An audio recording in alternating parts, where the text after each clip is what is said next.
ang panahon na ito, itong point na ito ang pinaka-pinali ng ating mga pinaghirapan. Ngayon, hindi namin magagawang mag-asawa ang pag-i-initiate ng pagbabago ng amendment ng bylaws kung hindi dahil sa suporta ninyo.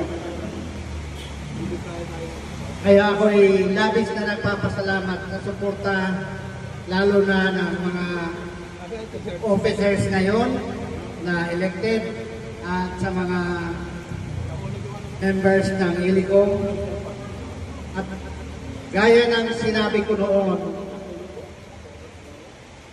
ako ay walang hangad ng anumang posisyon dito.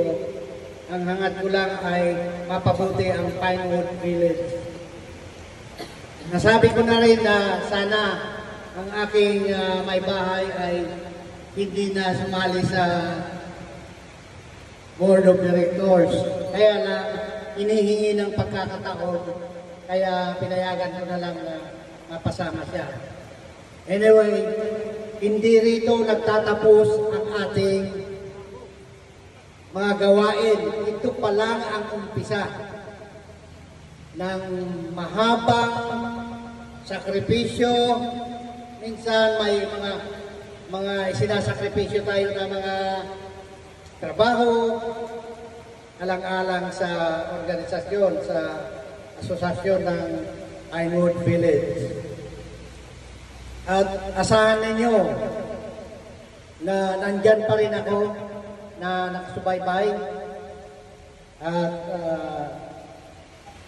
mag-uusap kami ni Atty. Leda at kukumbinsin ko siya na naging legal officer siya ng Pinewood Village Homeowners Association. At parang lagi kayong nabibigyan ng guidance sa mga legal na mga katanungan, legal na pamamaraan, at sa lahat para hindi tayo malilihis ng landas. Ang asosasyon, anumang asosasyon, kung wala sa tama ay tiyak na wayward yan, magkakamali, ang mga pundong mawawaldas, pero kung nasa tama, ako naman ay hopefully tama ako na igagaranti ko na ang lahat na na-elected na